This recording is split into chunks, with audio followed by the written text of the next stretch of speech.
Breaking news by Ikra Aslam. It was around 8 p.m. when Grandpa Hamad started switching the channels on TV, but he suddenly came to a halt when he saw the red background with the word Breaking News flashing on it. He fixed his eyes and ears on the TV, waiting impatiently for the news, but he got irritated as the news channel started to telecast the sponsor's ads first, rather than the news. He hastily switched to other news channels, but to no avail.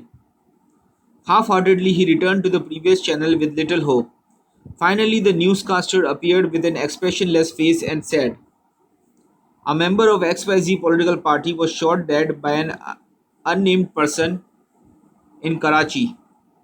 The city is in a state of shock and terror. For more detail about the death of the political party member, we are contacting our news reporter." Hamad didn't listen to the rest of the details and started shouting, "Arshad, Rubina, Arshad, Rubina, call Abrar and tell him to get home quickly." His son Arshad assured him in a tense voice, "Oh father, you worry a lot. Karachi burns daily.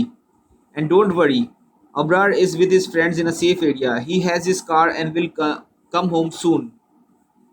Unable to say anything else, Hamad just shut off the TV and moved out of the TV lounge to say his Isha prayers and to pray for the safety of his only grandson, Abrar. After offering prayers, he phoned Abrar but he didn't pick up the phone. Hamad phoned him continuously but to no avail, so he began to pray to Allah for Abrar's safety, watching the door intently and the clock in the hope that the doorbell would ring. He was annoyed to find that Rubina and Arshad were not even concerned about their only son, as Rubina was busy in preparing dinner and Arshad was busy in his office work. His heart ached and begged Allah, "Please take care of Abrar, please make sure he returns home safely. Allah, only you can give him protection. Please don't take him away from us." Around 10 o'clock, with little strength, he walked to the TV lounge and switched on the TV. "Firing by anonymous people on car in Orangi, 3 killed and 2 injured," said the first slide. 40 cars burned, 15 killed, 22 injured, said a second slide. "Emergency announced in Jinnah's hospital. Governor announces 3 days of grief.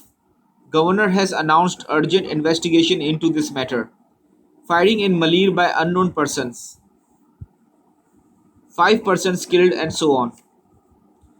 Engrossed in this news, he called Rubina. "Rubina, call Abrar and tell him to come home. The situation in Karachi is getting worse." Then finally the morning sun rose. Everyone was at breakfast except Abrar. Arshad and Rubina were in shock when Hamad told them that Abrar had not come back yet and was also not answering his phone. Finally, Arshad was able to get through to one of Abrar's friends, who told Arshad that he was with him the previous night.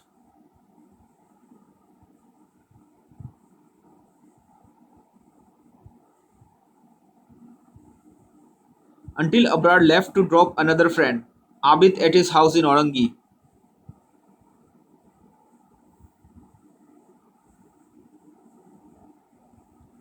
The Orangi police station was crowded like a fish market. This was because of the previous day's situation in Karachi. His name is Abrar. He is 18 and is around 5'10". He has a wheatish complexion. He has black eyes and black hair. This is his picture. He was driving a white Alto. The police officer who was listening and writing every detail about Abrar became silent and expressionless when he saw the photo of Abrar's smiling face. He then broke his silence by saying, "Come with me." With a heavy heart, Rubina and Arshad went with him. A feeling of frenzy ran down their spine when reading the sign on the room. The morgue.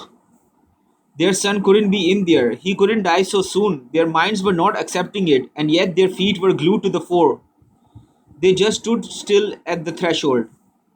"Please coming, it's just a possibility," said the officers in an assuring tone.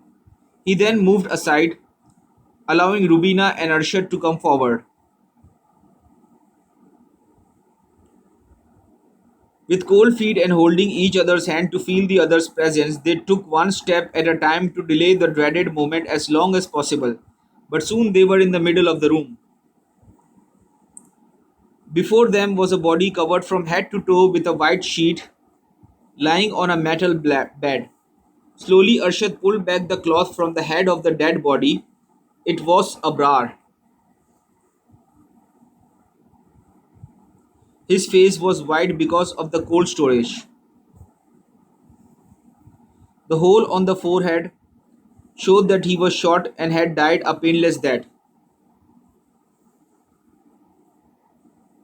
Both of them froze for a second, as if nothing else was left in their life. Then Rubina started screaming and crying. This can't be the truth. Arshad, Arshad, tell him to say something.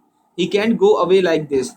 Then she faced Abrar's dead body, begging, Abrar, Abrar, open your eyes. Your mom is here. You are everything to me, please. It's been almost a year since Abrar's death. But no one knows who shot him. His file is also in the pile of other unsolved cases.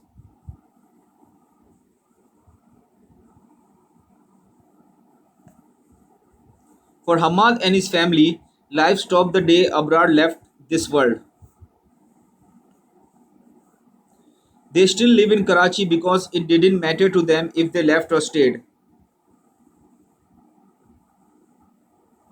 And now they have become insensitive to the news and to what happens in Karachi.